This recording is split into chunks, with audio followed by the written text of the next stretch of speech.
ابن القيم رحمة الله عليه ፊራርን በሚገርም አገላለጽ ይገልጹታል ወደ አላህ የእውነተኛ ሽሽት ላይ ያለ ሰው ከአላህ ውጭ የሆነ ነገር አያረጋጋውም አሉ ሰኪና ያገኝ ሰኪና የሚያገኘው የአላህ መንገድ ላይ ብቻ ከአላህ ውጭ ባገኘው ነገር አይደሰትም ምን ማለት ነው ሐላል ከስቦ ባገኛት 100 ብር ደስተኛ ነው 1 ሚሊዮን ብር አጭበርብሮ ያገኘው ነገር አያስደስተው አይ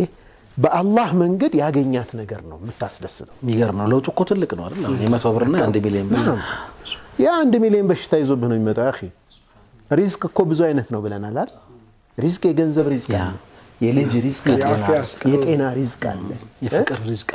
ሪዝቅ አለ የቤተሰብ መወዳ ሪዝቅ አለ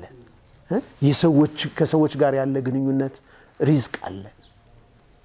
የሆነ የገንዘብ ሪዝቄን ቁጥሩን ጨመርኩ ብለህ ሌላ ሪዝቅ ታጣለህ እንዴ በጣም ብዙ እኮ ነገር ነው የሚያቃውስብህ ያ ገንዘብ ይዞት የሚመጣው ሙሲባ ብዙ ነው እዚህ ከአላህ ውጪ በተገኘ ከአላህ መንገድ ውጪ በተገኘ ነገር አይደሰትም ወደ አላህ ልቡ የሸሸ ሰው ይሄው ነው ባህሪ ስለዚህ ሁሌም አላህ በሚወደው መንገድ ነው ማግኘት ያለበትን ነገር ለማግኘት ጥረት የሚያደርገው ማለት ነው ከአላህ መንገድ ውጪ ባመለጠው ነገር ደግሞ አይከፋም አየ ወይኔ አይልም ማለት ለጥቂት አመለጠኝ አይልም ምንም አይመስልም ጉዳዩ አይደለም መጀመሪያ ሂሳቡ ውስጥ የለማ እቺ ነገር ሳላጨረብራት ብሎ አይቆጨውም ይሄንን حرام ሳልሰራው አመለጠኝ አይልም ፍጹም ቁጭት የለበትም መጀመሪያው ነው